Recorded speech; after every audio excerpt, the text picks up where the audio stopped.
Bonjour à tous. Alors j'aimerais qu'on évoque aujourd'hui trois vérités contre-intuitives dès lors qu'il s'agit de lire et de comprendre des œuvres latines ou grecques. On commence. Première vérité contre-intuitive, c'est que le dictionnaire n'est pas votre ami. Trop souvent, dans les études de lettres classiques, dans les études de latin et de grec, on a tendance à penser que le dictionnaire fait partie des meubles. On a tendance à penser qu'il est normal, à chaque fois qu'on ouvre un livre de latin ou de grec, d'avoir le dictionnaire à côté de soi pour y recourir dès qu'un mot inconnu se présente. En fait, ce n'est pas le cas, c'est une vision totalement discutable des choses, hein. Si on fait le parallèle avec les langues vivantes, je pense qu'il ne viendrait à personne qui lit un roman en anglais, par exemple, ou en espagnol, d'avoir à côté de lui le dictionnaire d'anglais ou d'espagnol et d'y recourir chaque fois qu'un mot inconnu se présente. Ça n'aurait absolument pas de sens. Le dictionnaire, vraiment, ce n'est pas votre ami. Le gaffio n'est pas votre ami, le bailli n'est pas votre ami. Mettez-vous bien ça dans la tête. Ou alors, ce sont des amis gênants, ce sont des amis intrusifs. Pourquoi? Parce que ce sont des amis qui vont monopoliser tout votre temps, qui vont être très captatifs, qui vont être vraiment en train de dire occupe-toi de moi, consacre-moi tout ton temps, il faut que tu passes plus de temps avec moi. Vous voyez ce type d'amis qui en fait vous empêche de respirer. C'est un peu ça. Les dictionnaires de latin ou de grec, ce sont vraiment des amis très encombrants, très intrusifs. Donc ces amis, il va falloir les tenir à distance. Je vous déconseille formellement, mais après tout, vous faites ce que vous voulez. Cela dit, ça ne m'empêche pas de le dire. Je vous déconseille formellement de recourir au dictionnaire lorsque vous êtes en train de lire un texte latin ou un texte grec.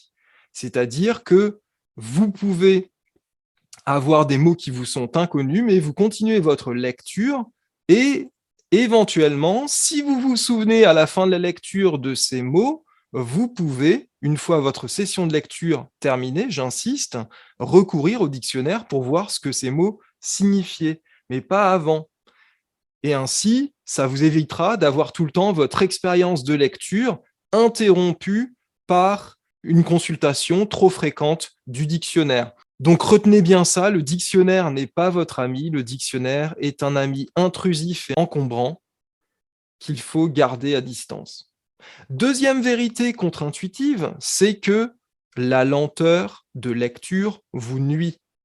Trop souvent, on a tendance à se dire, en latin ou en grec, oh, il faut bien ralentir pour bien percevoir le sens de la phrase dans toutes ses nuances. En fait, pas forcément. La lenteur va souvent vous jouer des tours. Pourquoi? Parce que si vous êtes en train de vous concentrer sur la fin d'une phrase depuis trop longtemps, souvent, le début de la phrase vous échappe. Vous avez perdu le fil. De même, si vous passez trop de temps, je ne sais pas moi, sur la fin d'une page, le début de la page, il est oublié.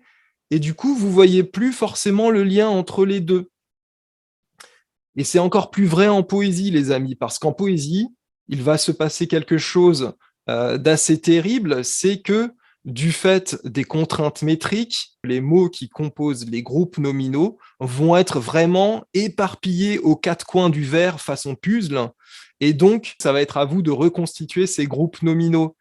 Très souvent, l'adjectif et le nom vont pas être ensemble, ils vont être séparés par d'autres groupes nominaux qui viennent s'intercaler.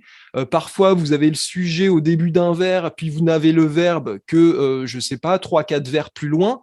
Donc, si vous passez trop de temps sur chaque mot, au lieu d'essayer de saisir le mouvement de la phrase dans son ensemble, vous n'allez pas forcément connecter le verbe et le sujet qui est 3 vers plus haut. Ça ne va pas marcher parce que vous n'allez pas assez vite pour saisir le mouvement d'ensemble du texte. Et puis, troisième vérité contre-intuitive, c'est que quand vous lisez des œuvres latines ou des œuvres grecques, je dis bien quand vous lisez, pas quand vous êtes en train de faire une version, vous n'êtes pas obligé de tout comprendre. On se détend, les amis. Si vous choisissez, vous, pour vous, de lire, je ne sais pas moi, un roman latin ou un roman grec, vous n'êtes pas obligé de tout comprendre. Encore une fois, faisons le parallèle avec les langues vivantes. Si vous pratiquez l'anglais, si vous pratiquez l'allemand, si vous pratiquez l'espagnol et que vous lisez ces langues, ou même que vous regardez des séries dans ces langues ou des films, vous avez sûrement des passages que vous ne comprenez pas. Est-ce que pour autant, vous vous arrêtez à chaque fois que vous ne comprenez pas quelque chose? Bien sûr que non. Vous continuez et puis si vous vous apercevez que malgré tout, vous raccrochez les wagons et qu'en fait le passage que vous n'avez pas bien compris n'était pas essentiel, eh ben, vous ne vous arrêtez pas, vous continuez. Pourquoi en serait-il différemment pour le latin ou pour le grec? Continuez, ne vous arrêtez pas. Si vous n'avez pas compris, ça n'est pas grave. On peut très bien profiter d'un livre tout en ayant compris, je ne sais pas moi, que 90%, c'est déjà pas mal du tout. Et en plus, c'est comme ça qu'on progresse, parce que malgré tout, sur les mots qu'on ne saisit pas bien, on fait des hypothèses de sens, et puis quand on les recroise dans un autre contexte, les hypothèses de sens s'affinent, ce qui fait que petit à petit, en fait, on finit par cerner le sens de ces mots et par enrichir son vocabulaire sans même avoir recours au dictionnaire. C'est fabuleux, non? Voilà, donc 3 vérités contre-intuitives dès qu'il s'agit de lire ou de comprendre des œuvres latines ou grecques. La première, donc, c'est que le dictionnaire n'est pas votre ami. La deuxième, c'est que la lenteur vous nuit pour comprendre les textes.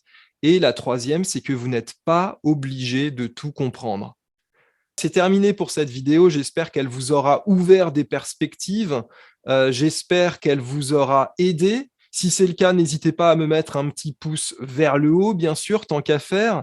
Et puis, si malgré tout, il y a telle ou telle vérité contre-intuitive que vous ne considérez pas comme une vérité, c'est-à-dire si vous n'êtes pas d'accord avec l'une des 3 vérités que je vous ai exposées là, n'hésitez pas à me le dire en commentaire. Je serai ravi de connaître votre point de vue sur la question. Je vous en remercie et je vous dis à bientôt pour une nouvelle vidéo de conseils.